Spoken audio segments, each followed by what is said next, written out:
நீர்மட்டம் ஒரே நாளில் 7 அடி உயர்ந்திருக்கிறது. அண்மை செய்தியாக பார்த்து வருகிறோம். மேட்டூர் அணையின் நீர்மட்டம் ஒரே நாளில் 7.6 அடியாக உயர்ந்திருக்கிறது.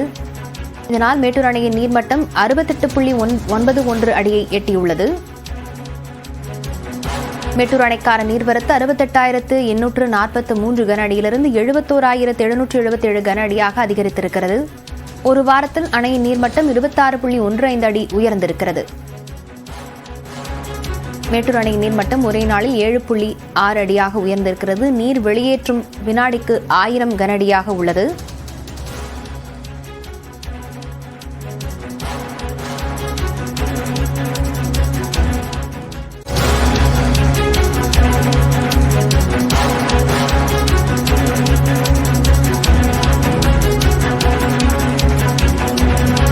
மேட்டூர் அணையின் நீர்மட்டம் ஒரே நாளில் 7 அடி உயர்ந்திருக்கிறது. அண்மை செய்தியாக பார்த்து வருகிறோம். மேட்டூர் அணையின் நீர்மட்டம் ஒரே நாளில் 7.6 அடியாக உயர்ந்திருக்கிறது. இதனால் மேட்டூர் அணையின் நீர்மட்டம் 68.91 அடியை எட்டியுள்ளது. மேட்டூர் அணைக்கான நீர்வரத்து 68,843 கன அடியிலிருந்து 71,777 கன அடியாக அதிகரித்திருக்கிறது. ஒரு வாரத்தில் அணையின் நீர்மட்டம் 26.15 அடி உயர்ந்திருக்கிறது. மேட்டூர் அணையின் நீர்மட்டம் ஒரே நாளில் 7.6 அடியாக உயர்ந்திருக்கிறது. நீர் வெளியேற்றும் வினாடிக்கு 1000 கன அடியாக உள்ளது.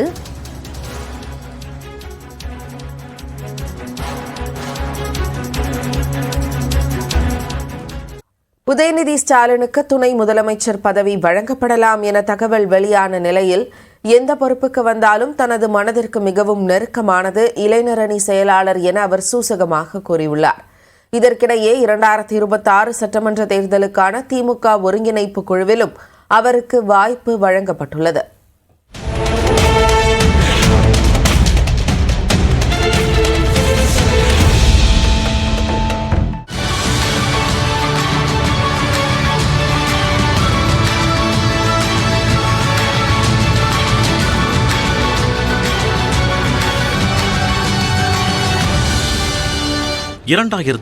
ஆண்டு மக்களவைத் தேர்தலுக்கு பிறகு தமிழ்நாட்டில் துணை முதலமைச்சர் பதவி முதன்முறையாக உருவாக்கப்பட்டு அதில் அமர வைக்கப்பட்டவர் தற்போதைய முதலமைச்சர் மு.க. ஸ்டாலின். அதன் நீட்சியாக ஸ்டாலினுக்கு பிறகு ஆட்சி அதிகாரம் உதயநிதியிடம் செல்லும் என்று கூறப்பட்டு வருகிறது. மு.க. ஸ்டாலின் முதலமைச்சராக பதவியேற்ற நாள் முதலே உதயநிதிக்கு விரைவில் துணை முதலமைச்சர் பதவி வழங்கப்படலாம் என்ற பேச்சும் அடிபட்டு வருகிறது. வரும் ஆகஸ்ட் 22ஆம் தேதி முதலமைச்சர் மு.க. ஸ்டாலின் அமெரிக்கா செல்லும் முன்பு உதயநிதிக்கு துணை முதலமைச்சர் பொறுப்பு வழங்க வாய்ப்புள்ளதாக கூறப்படுகிறது. இந்நிலையில் சென்னை தேனாம்பேட்டையில் உள்ள அன்பகத்தில் திமுக இளைஞரணியின் 45வது ஆண்டு தொடக்க விழா நிகழ்ச்சி நடைபெற்றது. இதில் பேசிய அமைச்சர் உதயநிதி துணை முதலமைச்சர் தொடர்பான வதந்தியை படித்துவிட்டு சிலர் துண்டு போட்டுள்ளதாக கூறினார். துணை முதலமைச்சர் அப்படின்னு பலவரை என்னை பத்திரிகை நண்பர்கள் கேட்டபோது கூட சொன்னேன். ஆமாம், எல்லா அமைச்சர்களுமே எங்களுடைய முதலமைச்சருக்கு துணையாகத்தான் இருப்போம். இங்கே வந்திருக்கக்கூடிய அத்தனை அமைப்பாளர்களுமே நம்முடைய முதலமைச்சருக்கு துணையாகத்தான் இருப்போம். எவ்வளவு பெரிய பொறுப்பு வந்தாலும் என்னுடைய மனதிற்கு மிக மிக நெருங்கிய பொறுப்புனா அது கண்டிப்பாக இந்த இளைஞரணி திராவிட முன்னேற்ற கழகத்துடைய இளைஞரணி செயலாளர் என்ற அந்த பொறுப்பு தான். உதயநிதிக்கு துணை முதலமைச்சர் பதவி கொடுப்பது குறித்து முதலமைச்சர் தான் முடிவெடுக்க வேண்டும் என்று திமுக பொதுச் செயலாளர் துரைமுருகனும் கூறியுள்ளார். அங்கிங்கராதபடி எங்கும் ஒலிக்கிறது. முடிவெடுக்க வேண்டியவர் முதல்வர். முறையாக கட்சியில் வளர்ந்தவர், கட்சியினுடைய சட்ட திட்டங்களுக்கு உட்பட்டவர். என்னுடைய தனிப்பட்ட மரியாதைகளை விட கட்சியினுடைய நோக்கு பலம் சக்திதான் நான் எதிர்பார்க்கிறேன். உதயநிதிக்கு துணை முதலமைச்சர் பதவி வழங்குவது நிர்வாகத்தில் புதிய பாய்ச்சலை ஏற்படுத்த வாய்ப்பு இருப்பதாக மூத்த பத்திரிகையாளர் ராமகிருஷ்ணன் கருத்து தெரிவித்துள்ளார். அந்த பொறுப்புக்கு கிடைப்பது என்றால் புதிய அதாவது தமிழகத்திற்கு அந்த ஒரு இளைஞர்கள் ஆட்சிக்கு வருவாயார்களானால் அது ஒரு புதிய இதுக்கு திசை தமிழ்நாடு ஒரு வளர்ச்சி திசைக்கு செல்லலாம். இதனிடையே 2026ஆம் ஆண்டு சட்டமன்ற தேர்தலுக்கான திமுக ஒருங்கிணைப்பு குழுவை அக்கட்சியின் தலைவரும் முதலமைச்சருமான மு.க. ஸ்டாலின் அறிவித்துள்ளார். இதில் அமைச்சர் உதயநிதிக்கும் வாய்ப்பு வழங்கப்பட்டுள்ளது. அவருடன் அமைச்சர்கள் கே.என். நேரு, ஏவா வேலு, தங்கம் தென்னரசு மற்றும் ஆர்.எஸ். பாரதி இடம்பெற்றுள்ளனர். கட்சியில் மேற்கொள்ள வேண்டிய மாற்றங்கள், அமைப்பு ரீதியான சீரமைப்புகளை பரிந்துரைப்பதற்காக இந்த ஒருங்கிணைப்பு குழு அமைக்கப்படுவதாக மு.க. ஸ்டாலின் கூறியுள்ளார். திமுக தனித்து வெற்றி பெறக்கூடிய இடங்களை குழு ஆய்வு செய்யலாம் என கூறப்படும் நிலையில் தேர்தலுக்கு பல மாதங்களுக்கு முன்பே திமுக தனது முதல் அடியை எடுத்து வைத்திருப்பதாக கருத முடிகிறது. மேலும் எல்லா நாளும் தேர்தலை நோக்கி என்ற திமுகவின் ஸ்டைலில் இந்த அறிவிப்பு பார்க்கப்படும் நிலையில் கட்சியை பலப்படுத்தும் நோக்கில் இக்குழு அமைக்கப்பட்டிருப்பதாக மூத்த பத்திரிகையாளர்கள் கருத்து தெரிவித்துள்ளனர். உதயநிதி ஸ்டாலின் அவர்களை துணை முதலமைச்சராக நியமிப்பதற்காக அமைப்பு ரீதியாக சீர்திருத்தம் தேவையில்லை. அது ஒரு அட்மினிஸ்ட்ரேட்டிவ் பொசிஷன் தான். இன்ஃபேக்ட் டெபுட்டி சிஎம் என்பது ஒரு அரசியல் சட்டத்தில் அங்கீகரிக்கப்பட்ட ஒரு பதவி கிடையாது. அது ஒரு அலங்கார பதவி தான்.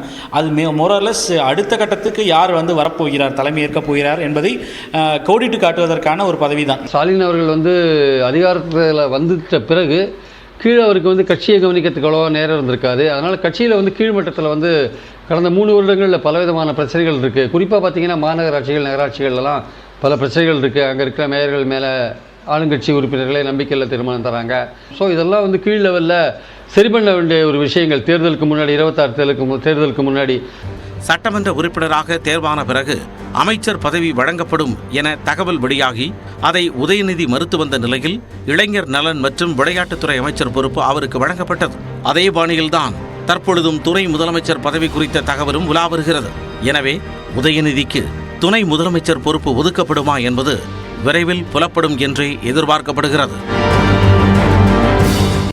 ஆம்ஸ்ட்ராங் விவகாரத்தில் விசிக மீது அவதூறு பரப்புவோரின் நிகழ்ச்சிகளில் கட்சியினர் கலந்து கொள்ள வேண்டாம் என திருமாவளவன் கூறியிருந்த நிலையில் திருமாவளவனுக்கு எதிராக தாங்கள் ஒருபோதும் செயல்பட மாட்டோம் என ப. ரஞ்சித் விளக்கம் கொடுத்துள்ளார். அரசியல் களத்திலே கூலியை வாங்கிக் கொண்டு சமூக ஊடகங்களில் பேசிக் கொண்டிருக்கிற, அரசியல் அறியாமையில் உழலுகிற அற்பர்கள் ஆம்ஸ்ட்ராங் அவர்களின் படுகொலையையும் தங்களுக்கு சாதகமாக பயன்படுத்திக் கொண்டு திமுகவுக்கு எதிராக என்பதை விட விசிகாவுக்கு எதிராக அவதூறுகளை பரப்பும் பணிகளில் ஈடுபட்டு வருகிறார்கள். இதை இயக்கத்தோழர்கள் புரிந்து கொள்ள வேண்டும் என்பதற்காக சொல்லுகிறேன்.